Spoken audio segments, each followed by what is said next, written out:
Antidepressant shrooms. Rebranding psilocybin as medication. Antidepressant shrooms. Rebranding psilocybin as medication. You're listening to Technical News Reading, presented by Hakeem Alibokis Alexander on Spreaker, social podcasting, presented for World Reading Club in association with UniquilibriuM. This edition's reading focus comes to us from Biotechniques, the International Journal of Life Science Methods. It was published on February 1st, 2023, under the categories of Drug Discovery and Development, Interviews, and Neuroscience. Our first featured image are of some lavender, pink, and purple colored field with some mushrooms, and the caption reads, Sixtine Fleury is a second-year graduate student in the Nautiyal Lab at Dartmouth College, New Hampshire, USA. At this year's meeting of the Society for Neuroscience, SFN 12th to the 16th of November, San Diego, California, USA, she presented a poster on altered consciousness and the role of the non-hallucinatory serotonin 1B receptor in psilocybin's therapeutic effects. We had the chance to chat to her about her poster and her experience at SFN. What were some of the key takeaways from your poster presentation? One of the key takeaways is that the serotonin 1B receptor seems to be involved in the therapeutic effects of psilocybin in female mice displaying stress-induced depression, meaning psilocybin treatment improved depressive symptoms. However, I also found that, unfortunately, the male mice that had been dosed with the same stress hormone, corticosteroid, did not show improvements in depressive symptoms when treated with psilocybin. Corticosterone is commonly used to study classic selective serotonin reuptake inhibitors, SSRIs, found on the market as antidepressants. This stress hormone was put in their drinking water for 4 weeks, causing stress-induced depression. We used a dosage of 5 milligrams per kilogram of psilocybin in the treatment group, which is high for a mouse model. An additional aspect of the study was that I administered anesthesia alongside psilocybin to test whether or not the subjective conscious experience induced, what is colloquially referred to as the trip, by psilocybin is necessary for therapeutic effects. Animal models are great because we get to study the circuit underlying these behavioral effects. However, we can't ask a mouse about what they're experiencing. What we can do is just completely remove the element of consciousness by having the animal under anesthesia during the acute effects of the administered psilocybin. However, we found that the anesthesia alone, when administered to the control mice, was having antidepressant-like effects, meaning that I can't be sure whether or not subjective conscious experience is necessary for psilocybin's effects. Do you have any idea why anesthetized controlled mice also showed an improved mental state?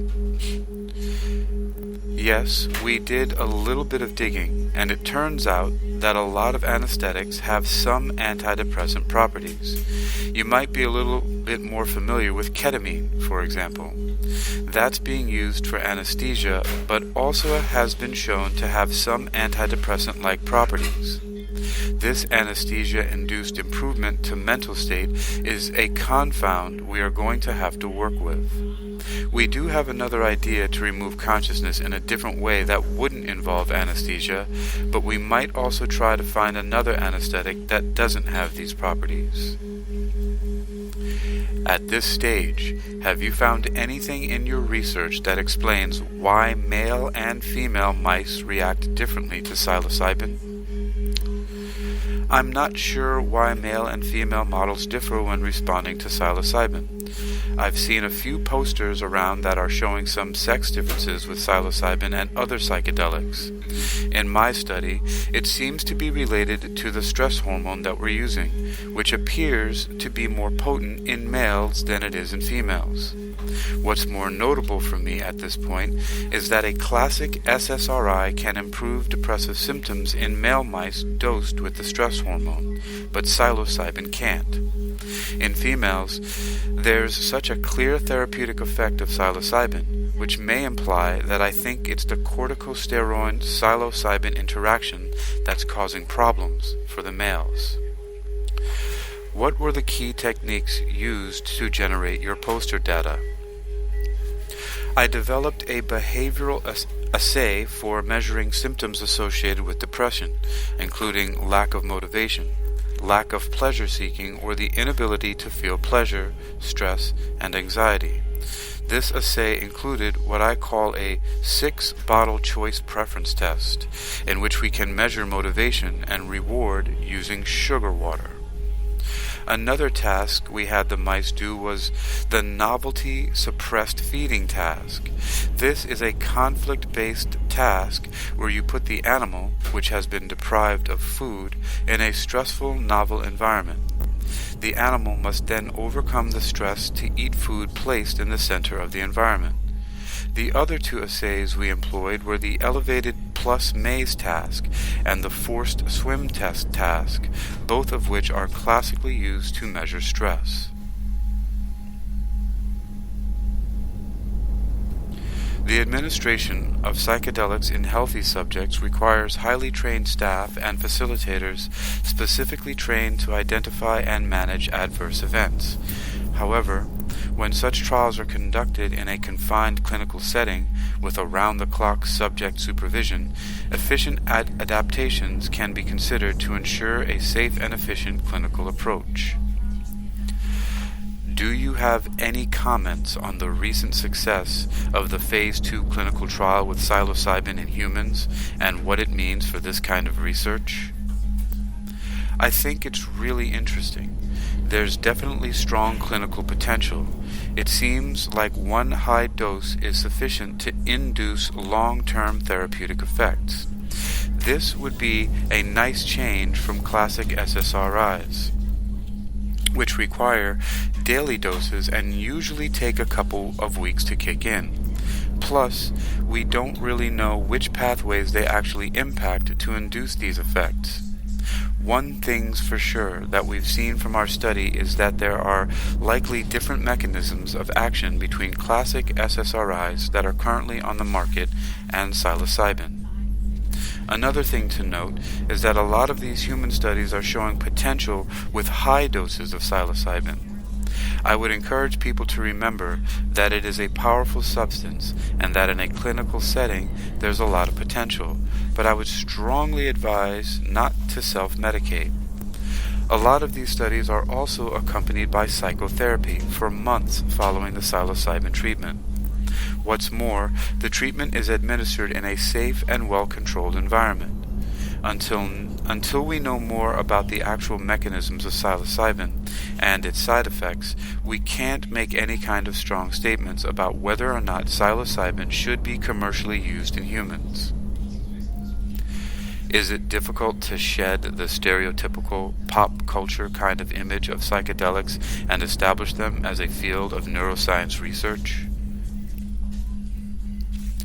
There used to be a lot of psychedelic research, and then in the 1970s, then everything was shut down. It's only been within the last decade or so that people have been coming back to it because they're seeing real therapeutic behavioral effects. It's important to note that the pop cultural reference to microdosing is unsupported.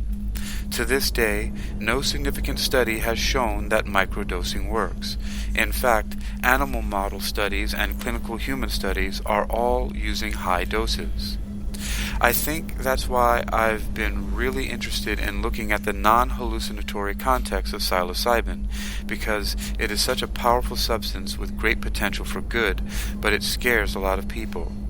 And so, the goal is to try and develop analogs of psilocybin that don't induce powerful hallucinations, but still deliver a therapeutic effect. To accomplish this, we really need to understand what's happening at a cellular level. We need to understand what psilocybin does to brain chemistry and structure. I definitely think it's been a challenge to bring psilocybin back to pure neuroscience, but these studies are taking us in the right direction. What have been your SFN highlights? Firstly, it's really nice to see everyone gather in person. Secondly, at least in my field, psychedelics are becoming an expanding area of research. Yesterday, we had a really nice mini symposium where a lot of members of the psychedelic field were able to share what they're doing. I'm in a department where I'm one of the very few people working on psychedelics, so it's nice to see what's out there and what people are working on. The fact that this is becoming such a neuroscientific subject, investigating the molecular and cellular mechanisms of how psilocybin acts on the body, really legitimizes the topic. Because psychedelics have been connected to pop culture, it's nice to have the field recognized as a valid area of neuroscience research. You've been listening to Technical News Reading, presented by Hakeem Alibokis Alexander on Spreaker, social podcasting, presented for World Reading Club in association with UniquilibriuM. This edition's reading focus comes to us from Biotechniques, the International Journal of Life Science Methods. It was published on the 1st of February 2023 under the categories of Drug Discovery and Development, Interviews, and Neuroscience. You can read this article and others like it for yourself by visiting biotechniques.com at biotechniques.com, biotechniques.com.